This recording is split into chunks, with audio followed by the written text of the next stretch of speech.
आज ही Doubtnut app download करें। Doubtnut पर होगा अब आपके सभी मैथ्स, केमिस्ट्री, फिजिक्स और बायोलॉजी डाउट्स का सफाया।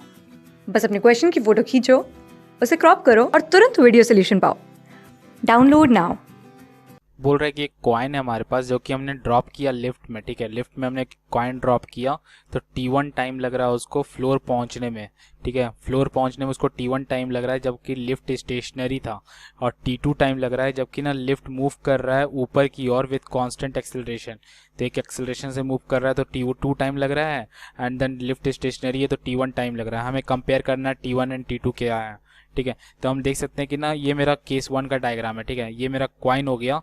ठीक है, ये मेरा कॉइन हो गया जो इनिशियल वेलोसिटी उसकी क्या है, u इक्वल्स टू 0। ठीक है, इनिशियल वेलोसिटी उसकी 0 है, और हमारा हाइट मान लेते हैं यहाँ कॉइन से इस फ्लोर का जो हाइट है हमारा वो हम लोग मान लेते हैं h है। ठीक है, और हमें पता है काइनेमेटिक्स से कि ना s इक्वल्स टू क्या होता है, s equals to u t plus half a t square होता है, हाफ ए टी स्क्वायर होता है। ठीक है, तो यहाँ पे हम लोग देख सकते हैं कि ना इनिशियल वेलोसिटी मेरा क्या है, 0 है, तो ये पूरा टर्म मेरा 0 हो जाएगा। ठीक है, और s क्या है मेरा h के बराबर, तो ये कितना हो जाएगा h इक्वल्स टू हाफ। और यहाँ पे हमारा पहले हम केस 1 लिख रहे हैं ना, ये मेरा क्या है, केस 1 है। ठीक है, तो केस 1 के केस में हम लोग का जो a की वैल्यू क्या है, सिर्फ एक्सेलरेशन ड्यू टू ग्रेविटी है क्योंकि ना स्टेशनरी थी बॉडी, तो एक्सेलरेशन ड्यू टू ग्रेविटी कितना है मेरा g, तो ये मेरा कितना हो जाएगा T1 का स्क्वायर। ठीक है, तो T1 जो हो जाएगा मेरा वो क्या आ जाएगा, उसकी वैल्यू हो जाएगी 2h डिवाइडेड बाई g। ठीक है, तो ये मेरा आ गया T1 का वैल्यू। अब हम लोग T2 कैलकुलेट कर लेते हैं, तो T2 का डायग्राम देख लेते हैं हम लोग। तो हम लोग दूसरे केस का डायग्राम देख लेते हैं, जबकि ना बॉडी मेरा क्या हो रहा है, ऊपर की ओर जा रहा है, ऊपर की ओर कांस्टेंट एक्सेलरेशन से मूव कर रहा है तब के लिए। ठीक है, तो हमारा देख सकते हैं कि नहीं केस 2 का डायग्राम हो गया।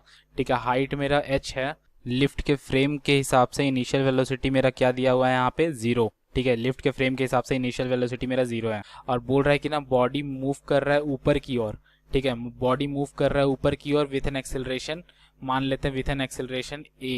ठीक है, विथ एन एक्सेलरेशन इसकी वैल्यू हम लोग मान लेते हैं a। तो सूडो फोर्स के कारण हमारा जो एक्सेलरेशन जो लग रहा है वो मेरा किस डायरेक्शन की ओर लगेगा, नीचे की ओर लगेगा, क्योंकि ना जो बोल रहा था कि कांस्टेंट एक्सेलरेशन से ऊपर की ओर जा रहा है, तो मेरा जो फोर्स लगेगा वो किस डायरेक्शन में लगेगा, नीचे की ओर, और g हमारा नीचे की ओर है तो g नीचे की ओर हो गया, और सूडो फोर्स के कारण a भी हमारा नीचे की ओर हो गया। ठीक है, तो हमारा ए भी हमारा कहाँ हो गया, नीचे की ओर हो गया। ठीक है, तो मेरा ए डैश जो होगा हमारा, ठीक है, ए डैश जो होगा हमारा वो क्या हो जाएगा, उसकी वैल्यू हो जाएगी ए प्लस जी के बराबर।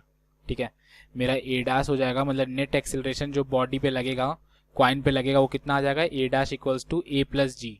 ठीक है, तो हम लोग लिख सकते हैं कि ना s equals to u t plus half a t square, u t plus half a dash t square. ठीक है, ए डैश लग रहा है ना अब तो एक्सेलरेशन, क्योंकि ना ए डैश मेरा नेट एक्सेलरेशन है, वही एक्सेलरेशन लग रहा होगा, तो ए डैश टी का स्क्वायर। ठीक है, तो हम लोग देख सकते हैं कि ना इनिशियल वेलोसिटी कितनी है, यहाँ पे 0 है, तो ये हमारा टर्म हो गया 0, और एस कितना है मेरा, एच के बराबर, इक्वल्स टू क्या हो गया, हाफ हाफ, और ए डैश कितना है हमारा, ए प्लस जी, और टाइम कितना लग रहा है, T2 का स्क्वायर।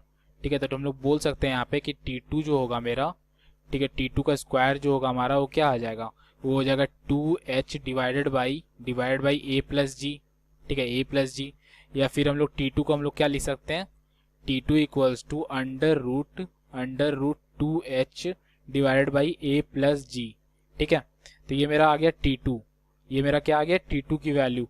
सिमिलरली हमने T1 निकाल रखा था, T1 मेरा क्या था, T1 की वैल्यू थी 2h डिवाइडेड बाई जी। ठीक है, तो हम लोग अब देख के बता सकते हैं कि कौन बड़ा है। ठीक है, जैसे देख के बता सकते हैं कि T2 में नीचे वाला टर्म मेरा बड़ा है एज कम्पेयर टू T1 में नीचे वाला टर्म। ठीक है, तो नीचे वाला टर्म बड़ा है मतलब T2 छोटा होगा। ठीक है, T2 मतलब कि नीचे वाला टर्म बड़ा होने से T2 क्या हो जाएगा, छोटा हो जाएगा, क्योंकि इन्वर्सली प्रोपोर्शनल है। ठीक है, तो T2 जो होगा मेरा वो लेस देन होगा T1 के कंपेयर में। ठीक है, तो ऑप्शन अगर देखें तो ऑप्शन कौन सा करेक्ट है, T2 मेरा लेस देन होगा T1 के कंपेयर में। ऑप्शन ए इस क्वेश्चन का करेक्ट आंसर है। ठीक है, T1 is greater than T2। Class 6 से 12 से लेके नीट, IIT, जेई मेंस और एडवांस के लेवल तक 10 मिलियन से ज्यादा स्टूडेंट्स का भरोसा। आज ही डाउनलोड करें डाउटनेट ऐप या व्हाट्सएप कीजिए अपने डाउट्स 8400 400 400 पर।